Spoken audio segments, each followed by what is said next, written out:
प्रिय माता पिता, भाई और बहनों, कोरोना वायरस संक्रमण के इस लॉकडाउन समय का सदुपयोग करते हुए हमने जो विवाह संबंधित जानकारी देने का लाइव टेलीकास्ट करने का मिशन शुरू किए हैं। आज या दूसरा अवसर है, इसके पहले भी हमने चर्चाएं की थी। पुनः मैं आप सभी जो हमारे लाइव टेलीकास्ट से जुड़े हुए हैं, आप सबों का मैं हार्दिक स्वागत करता हूं। आज के इस लाइव टेलीकास्ट में हम लोग जारी रखेंगे बीते सप्ताह का जो चर्चाएं हुई थी। हम प्रत्येक का मार्गदर्शन देने के लिए हमारे बीच में सदैव फादर थे दो लग रहा है। हम लोग स्वागत करते हैं फादर का भी। फादर जी, आपका बहुत स्वागत है। और फादर जो मार्गदर्शन देते हैं, जो भी आपके सवाल हैं, संदेह हैं, जो भी जानकारी आप लेना चाहते हैं, आप जो भी सवाल भेजे हैं, तो मैं बताना चाहता हूं कि ये जो मार्गदर्शन दिया जा रहा है फादर के द्वारा, और इसके लिए जो आधार सोर्स एक तो है हम लोग का बाइबल है। इसके आधार पर ही हम लोग मार्गदर्शन देते हैं, और ये मार्गदर्शन कलीसिया के आधार पर कोड ऑफ कैनन लॉ कलीसिया का नियम लिखित रूप में है। और उसी तरह से फादर कलीसिया और कैनन लॉ का और सिविल लॉ का जानकारी रखते हुए मार्गदर्शन लिखे। ख्रिस्तीय संस्कार, विवाह की तैयारी, दाम्पत्य जीवन की समस्याएं एवं समाधान हेतु सुझाव, ये फादर की ओर से लिखी हुई पुस्तक है। इसी तरह से कलीसियाई कानून में ख्रिस्ती के अनुयायी के अधिकार एवं कर्तव्य, ये भी चर्च लॉ और सिविल लॉ की जानकारी के आधार पर पुस्तक है। और अंबिकापुर कैथोलिक धर्म प्रदेश के लिए विवाह नियम, ये सब रिसोर्स बुक हैं। इसलिए मैं कहना चाहता हूं कि हम लोग जो मार्गदर्शन दे रहे हैं, टीचिंग ऑफ द चर्च, कलीसिया की जो शिक्षा दीक्षा जो मार्गदर्शन है उसको ध्यान में रखते हुए, बाइबल का आधार लेते हुए, और कलीसिया के लिए जो कोड ऑफ कैनन लॉ है, और उसी तरह हमारे देश के लिए जो सिविल लॉस हैं, जो मार्गदर्शन है परिवार के लिए, विवाह से संबंधित के लिए, ये सब रिसोर्स बुक्स हैं, आधार हैं, और उसी के तहत में मार्गदर्शन देते हैं। इसलिए ये फादर थेदोर की अपनी विचार केवल नहीं है कि जो पसंद आए उसको बता दिए, लेकिन मार्गदर्शन हम लोग इन्हीं सब आधार पर हम लोग देते हैं। और बहुत खुश हैं कि आप सामने आ रहे हैं और मार्गदर्शन ले रहे हैं, सवाल भेज रहे हैं। आज भी हम लोग जारी करेंगे।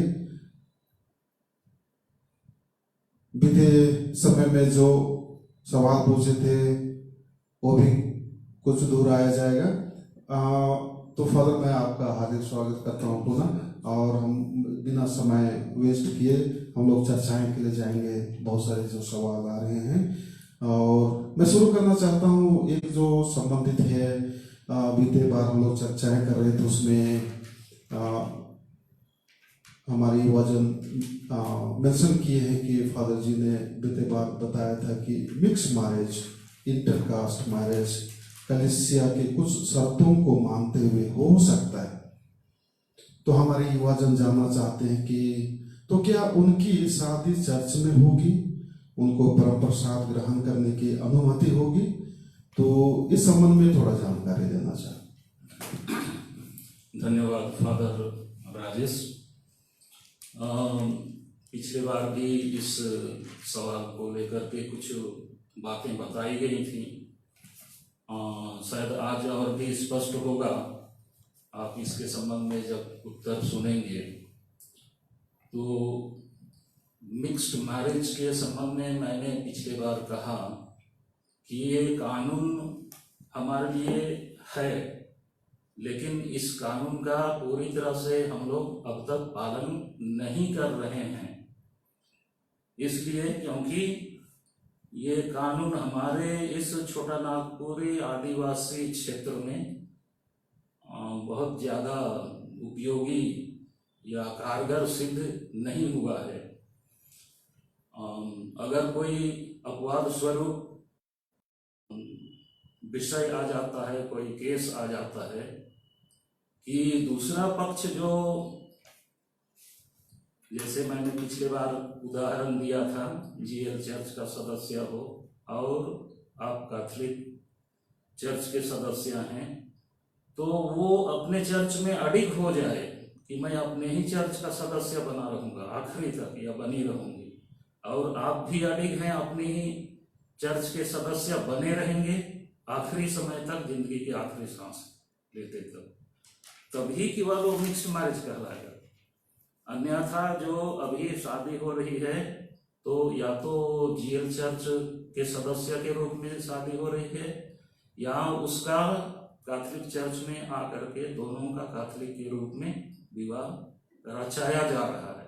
ये वर्तमान स्थिति है, तो इसमें संदेह नहीं होना चाहिए मिक्स्ड मैरिज को लेकर के। और जो दूसरी शादी है पंथ विषम या डिस्पैरिटी ऑफ कल्ट कहते हैं, जैसे एक कैथोलिक है और दूसरा प्योर हिंदू है या मुस्लिम है या सिख धर्म का अनुयायी है, जैन है, बुद्धिस्ट हैं या कोई और इसी तरह के, तो वो पंथ विषम विवाह कहलाएगा। और ये अपवाद नहीं है, लोग अब इस तरह की शादी में जा रहे हैं। तो उसके लिए पिछले बार भी मैंने कहा कि चर्च लॉ में प्रावधान है, शर्तें हैं कि आप कैथोलिक कलीसिया के सदस्य के रूप में आपको शर्त का पालन करने के लिए डिक्लेरेशन देना पड़ेगा कि आप जीवन भर कैथोलिक कलीसिया के सदस्य बने रहेंगे, सक्रिय सदस्य के रूप में सभी धार्मिक गतिविधियों में आप उपस्थिति दर्ज कराएंगे, प्लस जो बच्चे या संतानें होंगी तो उन्हें कैथोलिक धर्म के अनुसार शिक्षा दीक्षा देंगे। तो ये तो शर्त है, और इसकी जानकारी अपने पार्टनर को समय पर देंगे और उनकी सहमति होगी। तो इस तरह तब वो डिस्पैरिटी ऑफ कल्ट या पंथ विषम विवाह कहलाएगा। तो इस तरह का केस एग्जैक्टली अभी तक हमारे पास नहीं आया है, तो ये अभी एक सैद्धांतिक स्तर पर ही है। तो हो सकता है किसी को अगर इस पर और गहराई से समझना हो तो व्यक्तिगत मिल सकते हैं। अभी के लिए जानकारी इतना पर्याप्त है। धन्यवाद। प्रिय माता पिता भाई बहनों, फादर ने विस्तार पूर्वक जानकारी ली और ये काफी गंभीर विषय है और कई बार अलग अलग केसेस होंगे। तो अभी जो भी जानकारी दिए और इससे भी गहराई से जानकारी लेना चाहते हैं तो आप जरूर ऑफिस आइए, बिशप हाउस आइए और फादर से इसका मार्गदर्शन आप ग्रहण कीजिए और कानूनी जानकारी आपको दी जाएगी।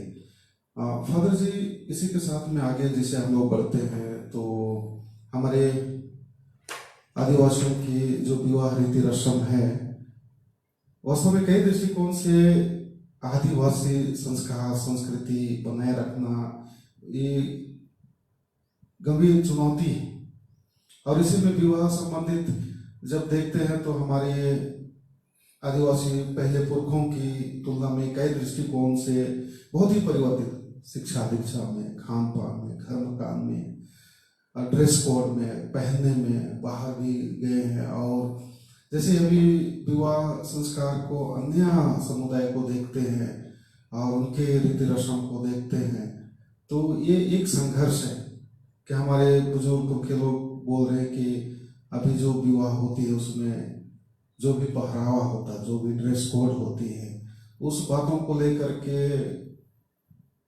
बहुत सारे दुविधा की स्थिति है। कई बुजुर्ग माता पिता बोलते हैं कि क्या ड्रेस कोड है, कैसे होना चाहिए, और हमारे युवा लोग जो हैं वे वेस्टर्न कल्चर का, साउथ कल्चर का, अन्य समुदाय का ड्रेस कोड को लेते हैं। तो इसी से संबंधित ये सवाल आया है कि आदिवासी ख्रिस्ती विवाह के लिए कोई ड्रेस कोड है या नहीं, क्योंकि इस बारे में बहुत सारे अनिश्चित दुविधाएं हैं माता पिताओं को, हमारे युवाओं को। तो हमारे कलीसिया क्या स्टैंड है, क्या मार्गदर्शन देती है ड्रेस कोड के बारे में, तो हमारे ये सवाल है, उसके बारे में थोड़ा जानकारी। ये सामयिक मुद्दा है और ये पहले चर्चा में ये बात नहीं आई थी, लेकिन पिछले 4-5 वर्षों से लोग आपस में चर्चाएं कर रहे हैं कि उतना अच्छा नहीं लगा। क्यों नहीं लगा? नहीं, पहरावा को देख करके। तो इस तरह से चर्चा ऑलरेडी शुरू हो गई है लोगों के बीच में, और वही चर्चा अब सवाल के रूप में हमारे समक्ष आई है ये बात। तो अच्छा है, इस पर एक क्लियर कट, एक स्पष्ट कोई विचार हो, कोई स्टैंड हो, अपनी कोई पक्ष या विपक्ष में कोई तर्क संगत बात हो, तो मैं इसे आपके सामने रखना चाहूँगा। बहुत अच्छा सवाल है। हम लोग ईसाई हुए हैं 100-150 साल से, 200 साल नहीं हुए हैं, 100 और 150 साल के आसपास ये अवधि हो रही है ईसाई हुए। और इसके पहले हम लोग लाखों वर्ष पूर्व आदिवासी के रूप में थे, वो पहचान हमारी अपनी थी।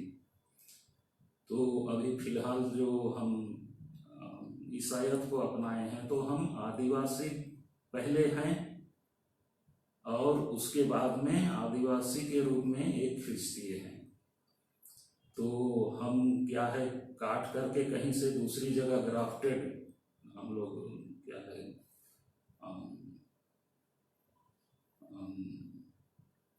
जिस तरह से कलम लगाते हैं एक डाली को काट कर दूसरी टहनी से, तो उस तरह हम लोग किए हुए नहीं हैं। हम लोग क्रमबद्ध बढ़ने वाले, चलने वाले, पीढ़ी दर पीढ़ी बने रहने वाले वंश के सदस्य हैं। इसलिए हमारी जो क्या है, पारंपरिक जो मान्यताएं हैं, जो परंपरा है, जो संस्कृति है, वो हमारे लिए आधार है। तो उस आधार पर और लोगों का विचार या तो बुजुर्गों का उनका राय लेने से ऐसा लगता है कि हमारे युवक युवतियां, विशेषकर युवतियां, विवाह के समय में ड्रेस कोड को लेकर के जिस तरह से कलीसिया की दृष्टि से, कलीसिया में इतना ही कहा गया है कि कोई सा भी डिसेंट ड्रेस हो और प्रिफरेबली, मतलब प्रधान रूप से या तो तुलनात्मक दृष्टि से सफेद रंग का हो, जो किसी भी संस्कार की प्राप्ति के लिए प्रोत्साहित किया जाता है। सफेद रंग का ड्रेस, सफेद रंग का परिधान। अब आदिवासी के रूप में, आदिवासियत स्टैंड पॉइंट से हम देखें तो लड़का जो है सूट पहन सकता है और सफेद रंग होना चाहिए। कोट जो ऊपर का है, मतलब उसमें कोई दूसरा कलर हो सकता है, लेकिन बाकी को सफेद हो तो ज्यादा बेहतर है। और लड़की के लिए ये जो आजकल की क्या प्रथा, परंपरा और देखा देखी अंधा अनुकरण में हम ज्यादा पैसे की दृष्टि से संपन्न हो गए हैं, बुद्धि की दृष्टि से भी, बौद्धिक दृष्टि से भी हम ज्यादा समझदार हो गए हैं। तो हमारे लिए सीमाएं और नियम ज्यादा महत्व के नहीं रह जाते हैं। कुछ ऐसा दिखता है, तो ऐसा नहीं होना चाहिए। जो परंपरा सदियों सदियों से, हजारों लाखों वर्षों से आ रही है, हम उसको कैसे अनदेखा कर सकते हैं? तो लड़की के लिए एक साड़ी डिसेंट हो, अच्छी बात, अपेक्षित है, और सफेद रंग का हो बेहतर है। और इसके साथ जो कुछ अन्य परिधान के हैं कपड़े, तो वो भी स्वागत योग्य हैं। लेकिन जो आजकल गाउन सिस्टम का जो प्रचलन चला है, गाउन का जो प्रचलन चला है, किसी भी रूप में आदिवासी सदस्य के लिए अपेक्षित और स्वागत योग्य नहीं है। कृपया इस पर माता पिता, स्वयं वर वधू और पारापंच और बुजुर्ग लोग इस पर कृपया ध्यान दें। धन्यवाद।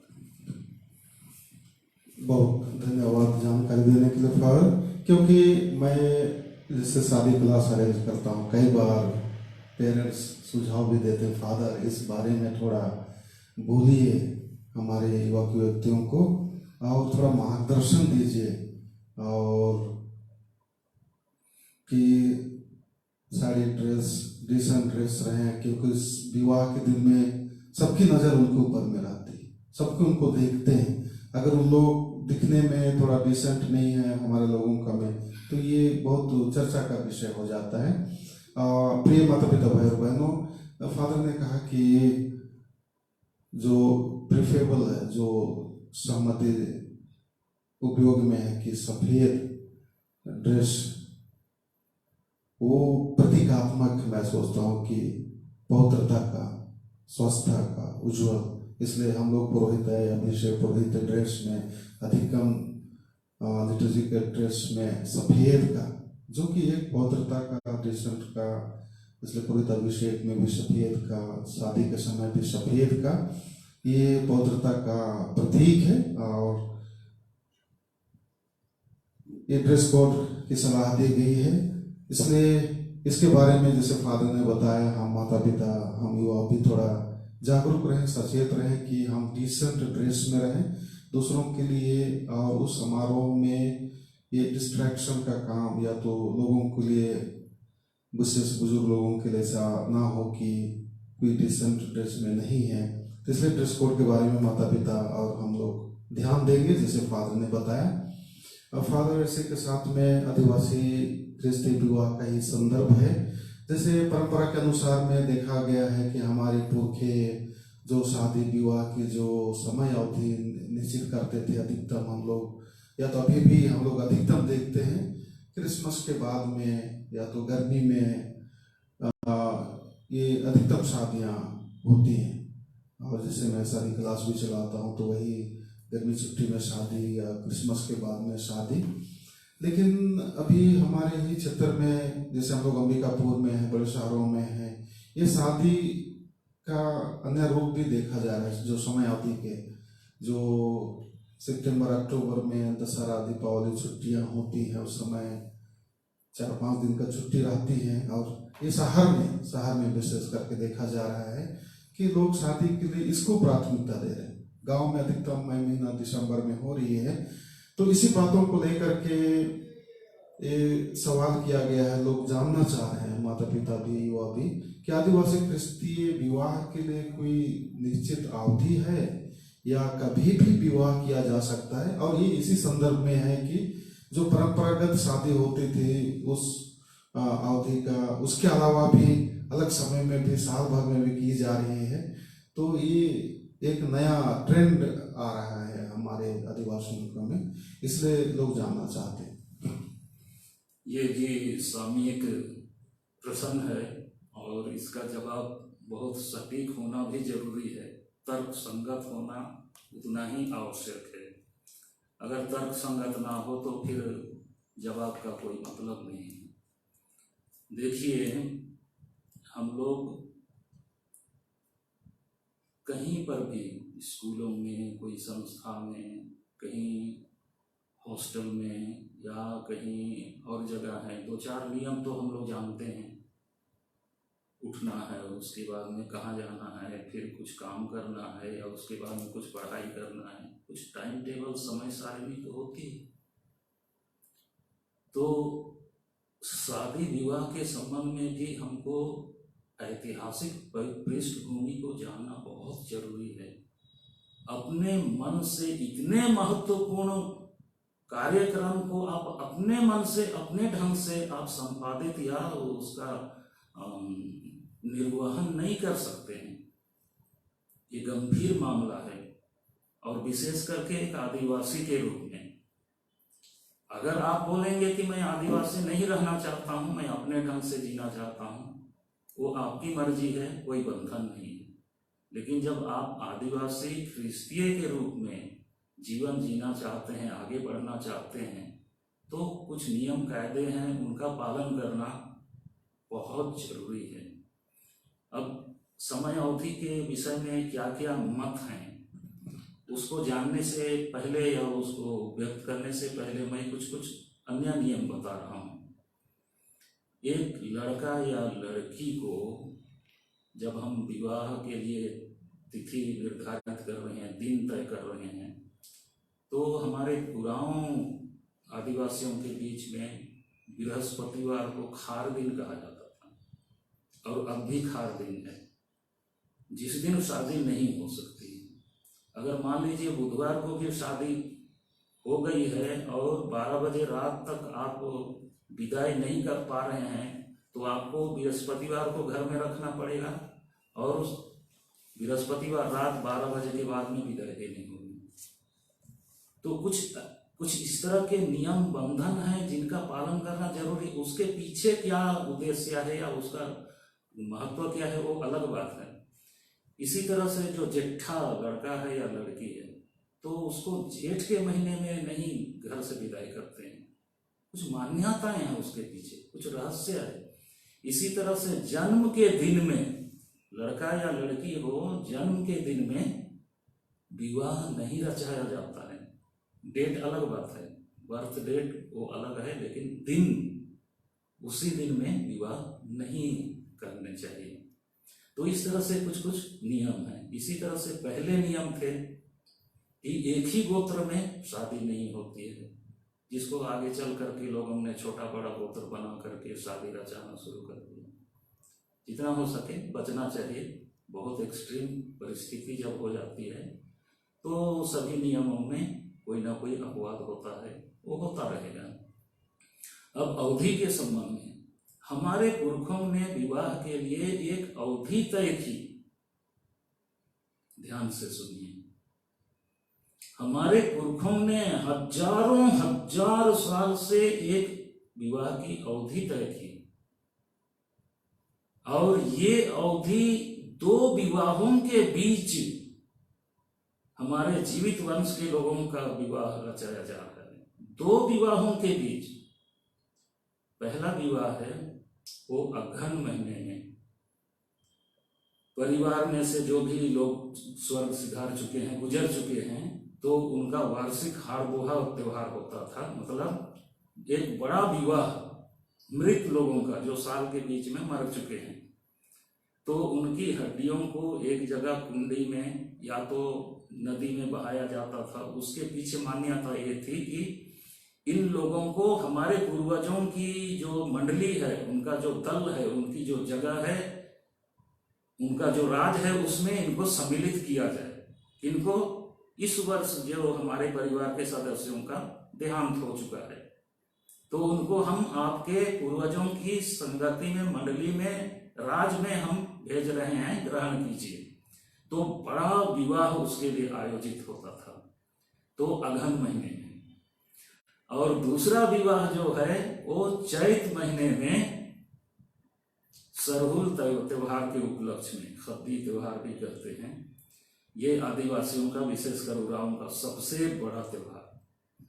और इस त्योहार में ईश्वर का, धर्मेश का धरती के साथ विवाह रचाई जाती है, और प्रतीकात्मक रूप से जो पहान है, उसकी पत्नी है, उनको बैठाया जाता है। उनको जिस तरह से शादी के लिए मंत्र बोले जाते हैं, उच्चारे जाते हैं, तो उनकी शादी की के मंत्र उच्चारे जाते हैं, मालाएं वगैरह पहनाई जाती हैं। तो ये प्रतीकात्मक रूप से ईश्वर और धरती के वो स्वरूप हैं। तो ये 2 विवाह हमारे पूर्वजों के साथ जो मर गए हैं उनको मिलान का विवाह, और ये धरती के साथ ईश्वर का विवाह। इन 2 विवाहों के बीच जीवित वंश के लोगों के विवाह की का ये समारोह आयोजित होता है। तो अगहन में वो हो गया, अगहन का लास्ट से विवाह शुरू कर सकते हैं। अगहन के बाद में पूस, माघ, ये फागुन का भी हो सकता है। तो विशेष करके पूस और माघ जोरदार विवाह का ये अवधि है, समय है, जिसमें विवाह के जो गीत गाए जाएंगे उन गीतों का इन वर वधुओं पर पूरा पूरा फल मिलेगा। गीत जो गाए जाते हैं वे आशीर्वाद के गीत होते हैं। समय मिलेगा तो फिर चर्चा में बातें आएंगी। आजकल जो डीजे वगैरह बजाए जा रहे हैं, तो गीत जो है, विवाह के गीत उसी समय पर गाए जाने से उसका वास्तविक अर्थ भी प्रतिबिंबित होगा, उसका फल भी मिलेगा और गाने वाले को अच्छा लगेगा। अब उसी को आप सितंबर अक्टूबर में गाइए, क्या मजा आएगा? कुछ मजा नहीं, आशीर्वाद नहीं मिलेगा, क्योंकि वो आशीर्वाद के बोल हैं। ऊपर से डीजे बजाया जा रहा है। डीजे बजाने से क्या हो रहा है? अपयश, अपशकुन, अभिशाप भी हो सकता है। छोटे बच्चों की छिल्लियां, कान की छिल्लियां बिगड़ सकती हैं। जो बीमार है उसका हृदय का धड़कन बढ़ सकता है। जो बुजुर्ग है वो सहन नहीं कर सकेगा।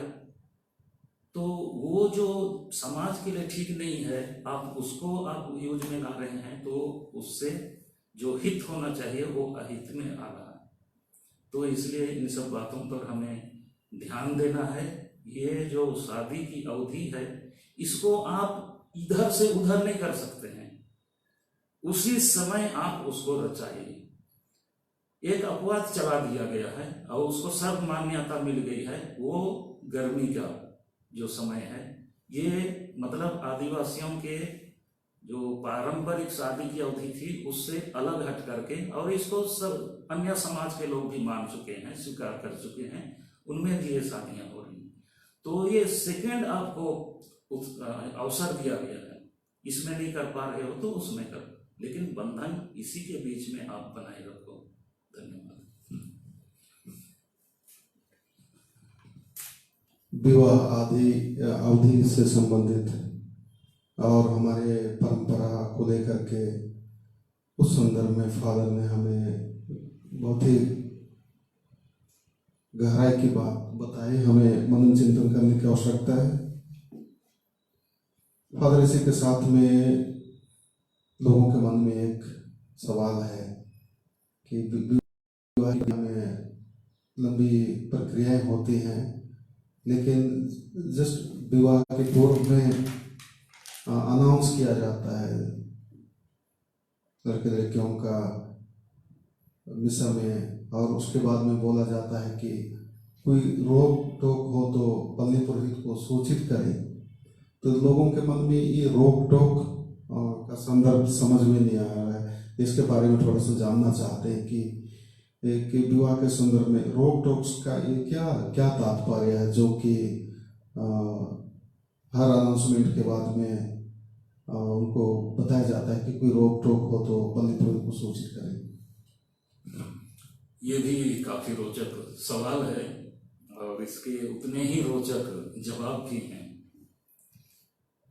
कुछ पंच लोग या कुछ गांव के लोग ऐसे ही आकर के नहीं इनकी शादी को रोक दी जाए, लोग आकर के बोल देते हैं, और बहुत बार तो केवल सुनते हैं और कोई प्रतिक्रिया श्रोताओं की ओर से, पंचों की ओर से, गांव की ओर से, बुजुर्गों की ओर से नहीं आती।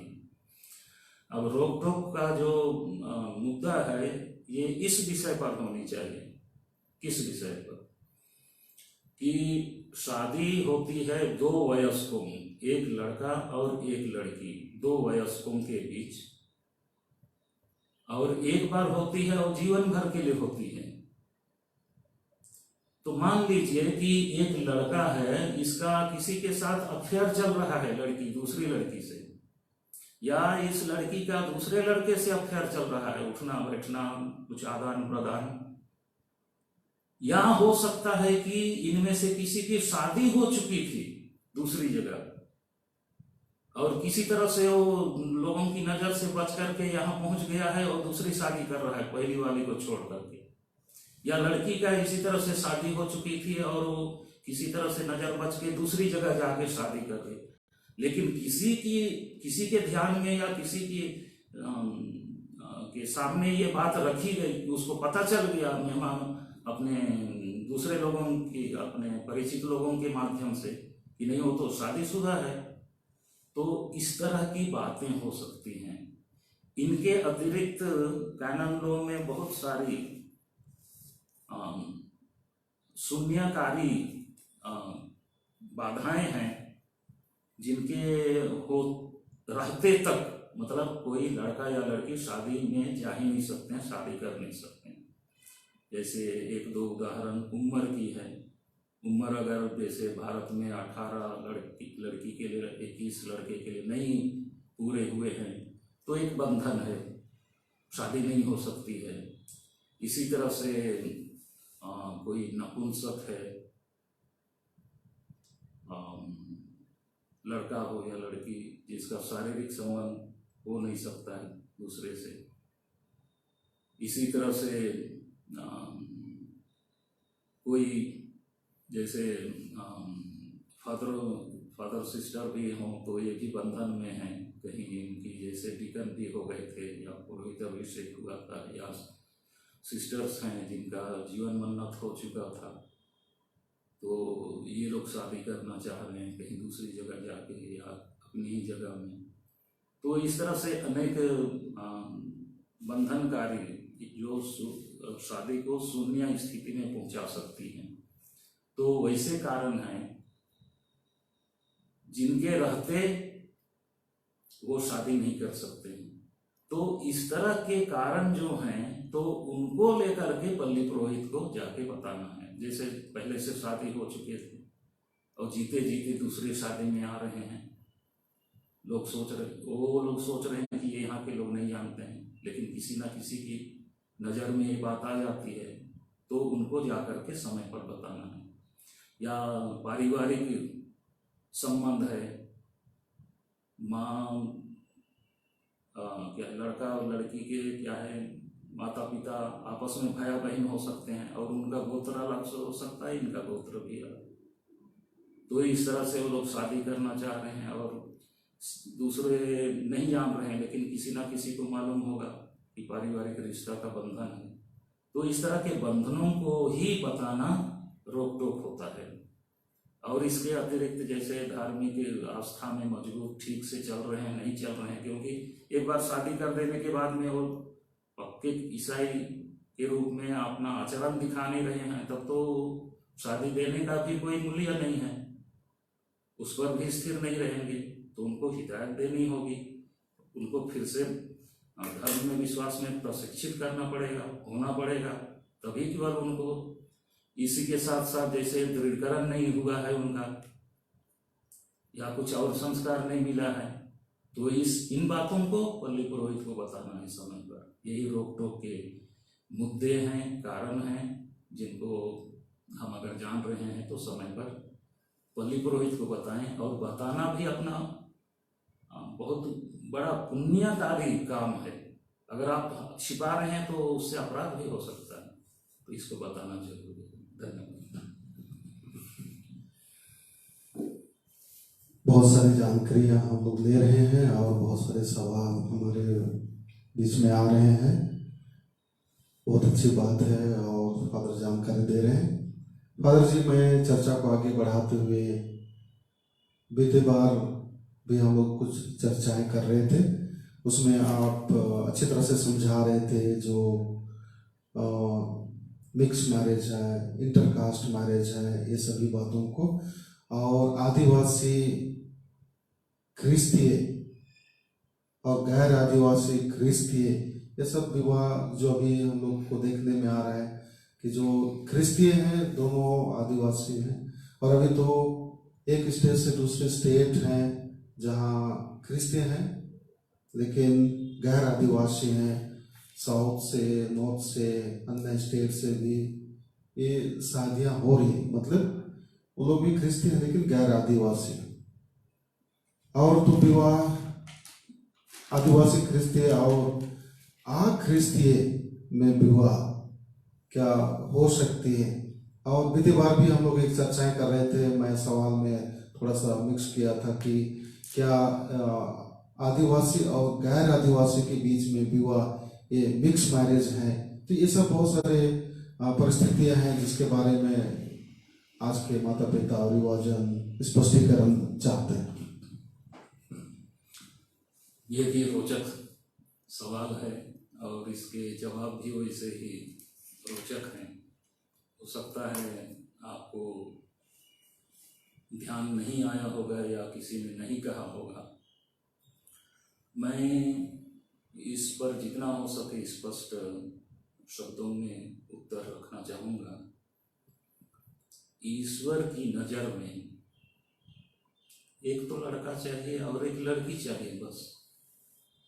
ये विवाह के लिए जो आवश्यक योग्यताएं हैं उनकी पूर्ति करते हैं पूरी तरह से। जो क्षमताएं हैं, योग्यताएं हैं विवाह के लिए, लड़का में लड़की में, ये सब दोनों में हैं, तो उनको विवाह करने में, विवाह रचाने में कोई दिक्कत नहीं है ईश्वर की नज़र में।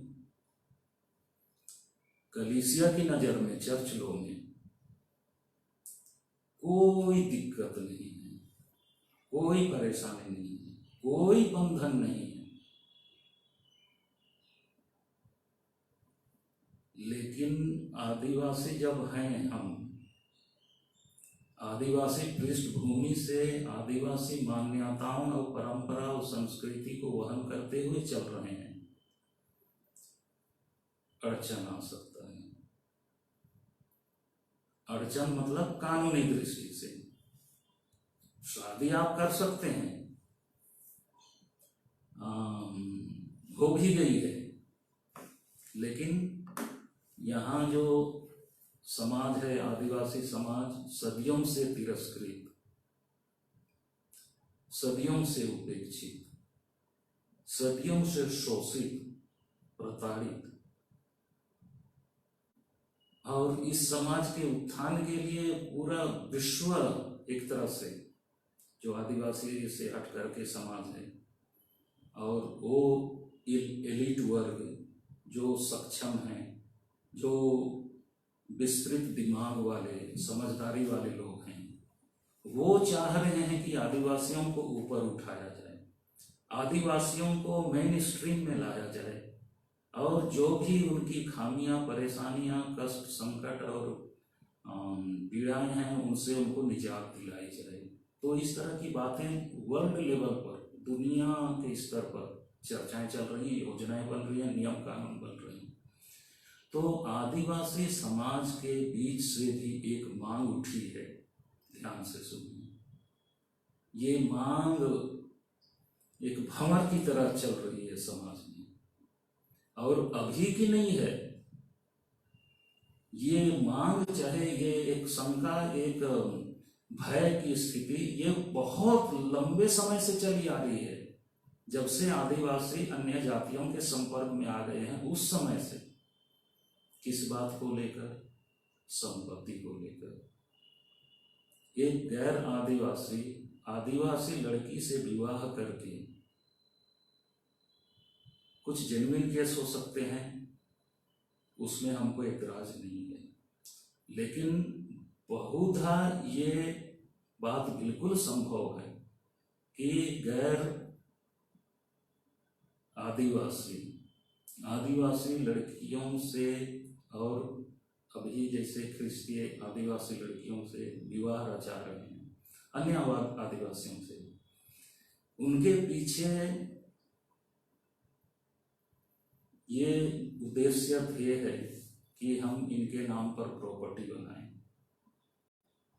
जमीन खरीदें, बड़े बड़े क्या है मकान बनवाएं, शासन से जो भी इनके हित में योजनाएं हैं उनका पूरा पूरा लाभ लें, गाड़ियां चलाएं, बस निकालें, फैक्ट्रियां बनाएं।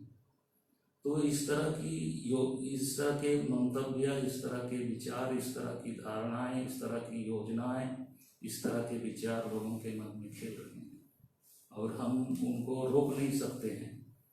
और हम क्या है इनके समाधान भी नहीं निकाल सकते, लेकिन आदिवासी समाज इसको अनुभव बहुत लंबे समय से करते आ रहा है और अब भी ये चाहता है कि इस तरह आदिवासियों के शोषण का और एक उपाय या मार्ग हम ना खोलें। तो आदिवासियों के हित में, आदिवासी होने के कारण हमको इस पर गंभीरता से सोचना जरूरी है। धन्यवाद। फादर जी, मैं अपने जो विभागीय शादी क्लास कई प्रोग्राम कंडक्ट किया, शादी के बाद में कई लोग आते हैं और युवक युवती भी कई समस्याएं लेकर के आते हैं और आज भी हमारे चर्चा के लिए एक विषय वस्तु है।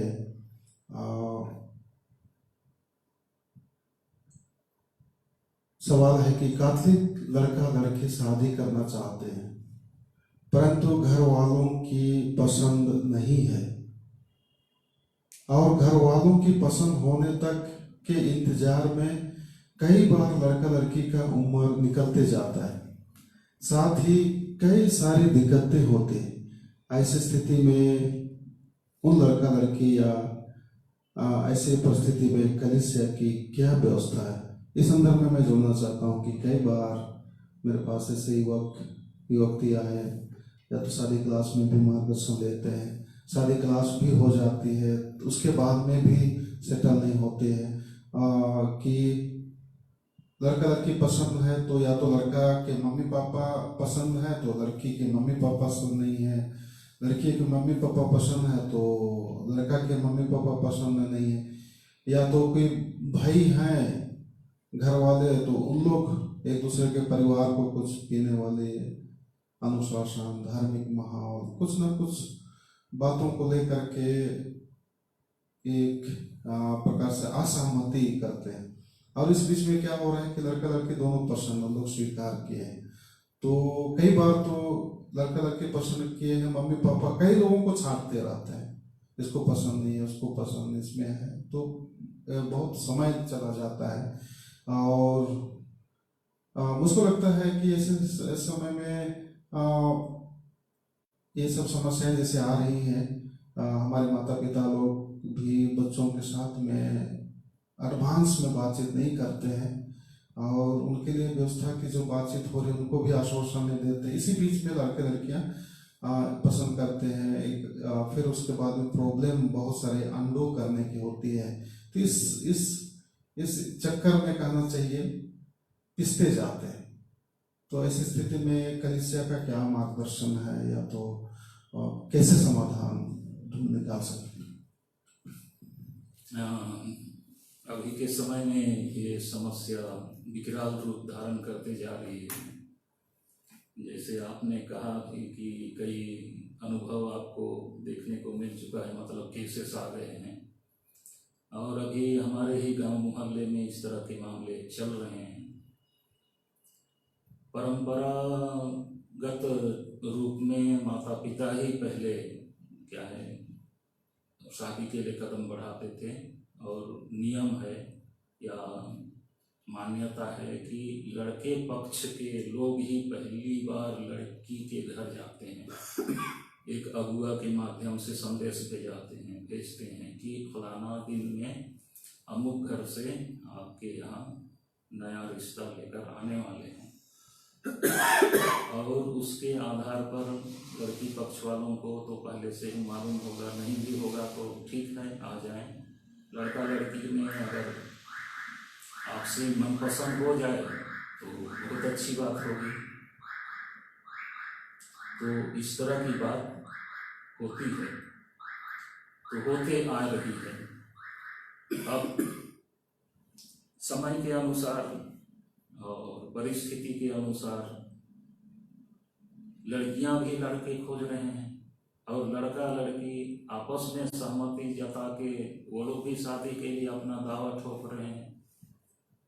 तो होना तो चाहिए था लड़के पक्ष से प्रस्ताव जाए, लड़की पक्ष के लोग स्वीकृति दें और रिश्ता को आगे बढ़ाएं, ये परंपरा के अनुसार। लेकिन अगर कोई दूसरे तरीके से भी मैच या विवाह संबंध स्थापित करने के लिए या रिश्ता बनाने के लिए पहल किया जाता है तो भी वेलकम, उसका भी स्वागत है। तो अब माता पिता का दायित्व ये है, माता पिता खुद समझें। मैं थोड़ा इसको सीरियसली बोलना चाह रहा हूँ, गंभीरता से बोलना चाह रहा हूँ कि माता पिता का कई दायित्व होते हैं, कई धर्म के रूप में, मतलब गंभीर जो दायित्व है वो धर्म के रूप में है। तो सबसे बड़ा धर्म माता पिता का है कि अपने बच्चों को उनके पैरों में खड़ा करना और जोड़ी पांति करा देना, मतलब उनका विवाह संपन्न कर देना। अगर माता पिता में से किसी का, विशेषकर पिता का डेथ पहले होने जैसी स्थिति आ गई है तो उसको बहुत पीड़ा होती है, मरण शैया में बहुत पीड़ा कि मैंने ये दायित्व निभा नहीं पाया, और उस पीड़ा के कारण मृत्यु भी 2-4 घंटे या 1-2 दिन पहले हो जाती है। तो माता पिता का जो धर्म है वो बच्चों को लालन पालन, पैरों पर खड़ा करना और विवाह उनका रचा देना, जिससे वो अपना परिवार बसा लें। अब शादी की उम्र में आ गए हैं, शादी की अवस्था आ गई है, काम भी कर रहे हैं और वो लोग अपने पैरों पर खड़े हो सकते हैं, तो माता पिता को बच्चों की आपसी सहमति जहाँ है उसमें अपनी सहमति नहीं चाहते हुए भी अपनी हामी भरनी चाहिए, क्योंकि शादी तो अंततः लड़का और लड़की करते हैं। हम लोग तो केवल माध्यम हैं, हम लोग तो केवल क्या है, जुगाड़ करते हैं, व्यवस्था बनाते हैं।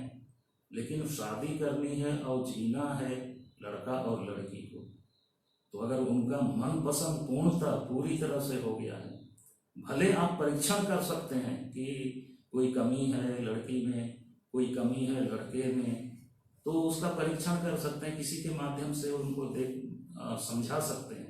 लेकिन अनावश्यक ड्रैगिंग ऑन, उनको खींचते रहना 1 साल 2 साल और इससे भी अधिक, वो ठीक नहीं है। इसलिए जो वयस्क हो गए हैं, जो अपने पैरों पर खड़े हो सकते हैं, तो उनकी शादी में व्यवधान खड़ा करने के बदले सहमति दे करके, अनिच्छा से ही सही सहमति दे करके प्रोत्साहित करें उनको कि ठीक है, हम अपनी ओर से पूरा हम सहयोग करने के लिए, खर्च करने के लिए, व्यवस्था करने के लिए तैयार हैं। इस तरह का दृष्टिकोण, इस तरह की समझदारी आज हमने उत्पन्न करना, बढ़ाना और एक नया क्या होते हैं, एक मिसाल खड़ा करना जरूरी है। इससे उनको जीवन भर संतुष्टि होगी और वो आपकी सेवा शुश्रूषा समय पर करेंगे। धन्यवाद। प्रिय माता पिता, भाई और बहनों, आप लोग ने महसूस किया होगा कि जो सवाल पर हम लोग चर्चा कर रहे थे, जो कि जिसमें सभी की जिम्मेदारी है, हम माता पिताओं का, बेटे बेटियों का, और सब कोई ऐसी स्थिति में चर्चा करके, और मैं तो कहना चाहूँगा कि अगर आप परिवार में से दुविधा में हैं इन सभी बातों को लेकर के, आप जरूर हम लोग का ऑफिस आइए। जैसे मैंने शुरू दिन में ही बताया कि हम लोग का पूरा टीम है।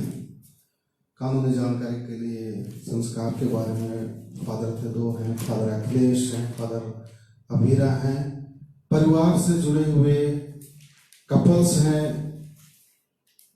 श्री विजय और ज्योति बेक, श्री पुष्पिका और वीरेंद्र, मेडिकल के लिए डॉक्टर रोशलिन कपल के रूप में है, डॉक्टर रेनो का है।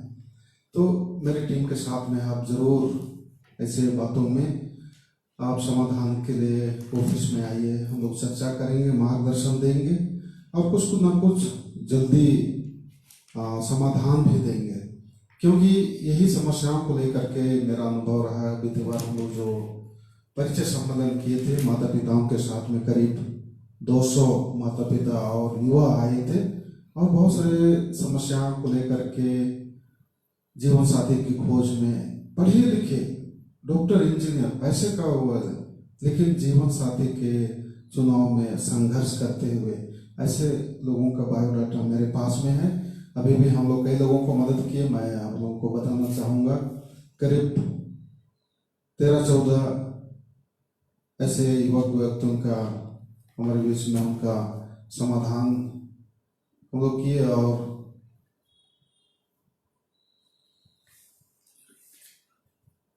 उनको मार्गदर्शन दिए।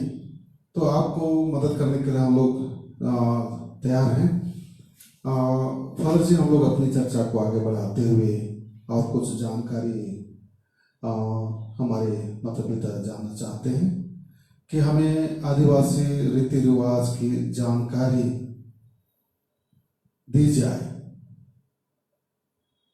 या तो उसके महत्व के बारे में और अधिक समझाया जाए, क्योंकि हमारे परिवेश में इसको भूलते जा रहे हैं। तो हम लोग आज के इस वार्तालाप चर्चा के रूप में हम लोग एक तरह से ये आखिरी सवाल चर्चा के लिए ले सकते हैं। आप इनके बारे में जानकर। आदिवासी रीति रिवाज या परंपरा या संस्कृति के तहत विवाह रस्म को हम किस तरह से देखें। विवाह के लिए अगर कोई रस्म नहीं निभाना चाहते हैं, कुछ लोग पूछते हैं कि इसमें सवाल भी आया है कि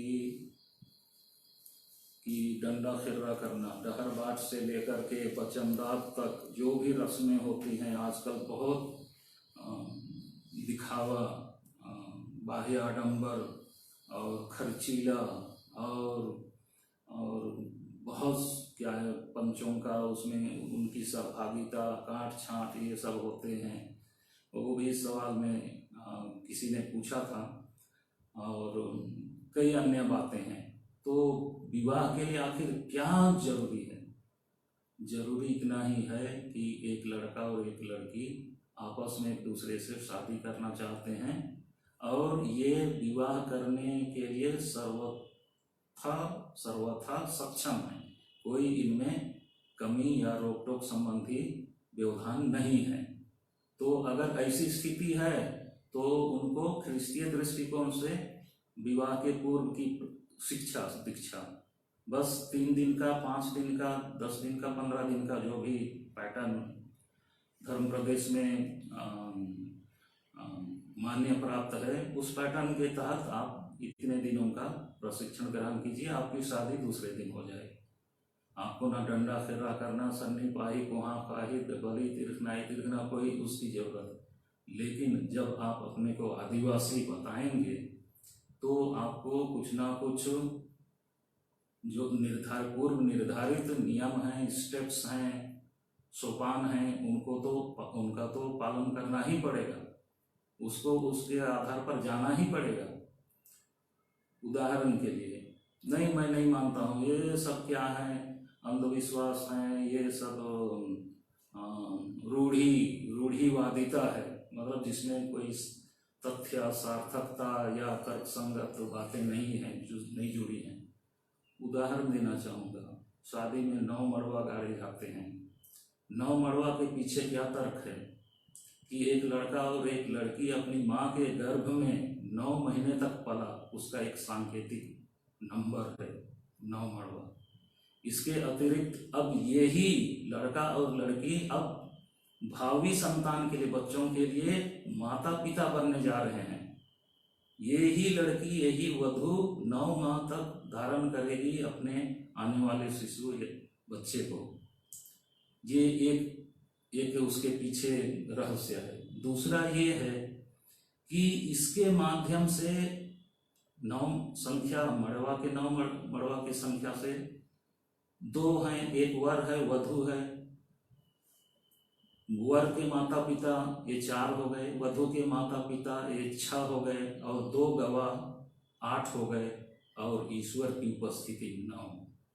ये महत्वपूर्ण शादी के लिए जो संख्या है, जो लोग हैं, इनको एक जगह आने की जरूरत है और इस तरह से इनकी उपस्थिति में शादी होती है। वो परिपक्व, वो विधि विधान अनुसार और पूरे नियम कायदे के अनुसार, समाज की दृष्टि से, ईश्वर की नजर में। ये सही विवाह है। इसके साथ साथ ये मड़वा जो है, ये भावी वर, ये जो शादी कर रहे हैं वर वधु के लिए भावी परिवार का, घर का, मकान का भी प्रतीक है। इसलिए मड़वा खापा करना भी एक रस्म है, जिससे कोई अनिष्ट इनके या समस्या, गंभीर समस्या इनके जीवन में, भावी दाम्पत्य जीवन में ना आए। किसी, कोई अपंग ना हो जाए, कोई इतना रोगग्रस्त हो जाए कि वो एक तरह से लाचार हो जाए जीवन में अपने दायित्वों के निर्वाह के लिए, इस तरह की स्थिति ना आए। तरोताजा रोज दिन हंसते खेलते रहें, इनका परिवार हरा भरा चकाचौंध खेलता कूदता हो, और बच्चे आंगन में किलकारी भरते हों, और पड़ोसी इनके पास आते हों, दूर दूर से रिश्तेदार इनके पास आते हैं, इनका घर ही भरा पूरा हो, इनका संबंध सबके साथ तरोताजा और गहरा हो, जीवंत हो। तो इस तरह की बात को ये मड़वा के तहत शादी के माध्यम से ही हम आशीर्वाद के रूप में प्राप्त कर सकते हैं। इसी तरह से बीच के मड़वा में एक छड़, एक लोहे का एक धातु है, तो उसको लगाने का मकसद यही है, उद्देश्य यही है। जिस तरह से ये धातु लोहा तोड़ते नहीं टूटता, उसी तरह से इनका दाम्पत्य जीवन अटूट रहे, जिंदगी भर ये लोग साथ निभाएं। तो इस तरह के प्रतीक चिन्ह हैं, जिनके माध्यम, जिस माध्यम से, जिनको अपना करके हम इन भावी वर वधु को हम अच्छा, सफल, सुखद पारिवारिक जीवन निर्वाह के लिए हम लोग योग्य बना रहे हैं, सक्षम बना रहे हैं, आशीर्वाद दे रहे हैं। इसी तरह से जो गीत गाए जाते हैं, ये गीत आशीर्वाद के हैं। शब्द जैसे भी हो, लेकिन आशीर्वाद दिए जा रहे हैं। जो छुमान होता है, लोग आशीर्वाद देने के लिए आते हैं, आप उनके सर पर हाथ रखिए, अगर टच ना भी करें तो दूर से ही हाथ रखिए। आशीर्वाद देने के लिए आपको कार्ड भेजा गया है। तो इनका निर्वहन करते हुए क्या है, एक पारंपरिक सांस्कृतिक जो धरोहर, मान्यताएं सदियों सदियों से हमारे पूर्वजों ने दी है, उनका पालन करना बहुत जरूरी है। और इनके माध्यम से ही हम परिवार को सुखी, सफल और जीवंत बना सकते हैं। ये आशीर्वाद मेरी ओर से भी आप सभी को धन्यवाद। बहुत बहुत धन्यवाद फादर जी। प्रिय माता पिता, भाई और बहनों, मैं सोचता हूँ कि आपने जो इस लाइव टेलीकास्ट को देखा, चर्चाएं सुनी, बहुत सारे सवाल स्पष्टीकरण के लिए भेजे, बहुत ही लाभान्वित हुए, बहुत सारी जानकारियां ली, जो कि आज के संदर्भ में माता पिताओं को, हम युवाओं को, विशेष करके विवाह से संबंधित जानकारी एक अच्छे निर्णय के लिए आवश्यक है।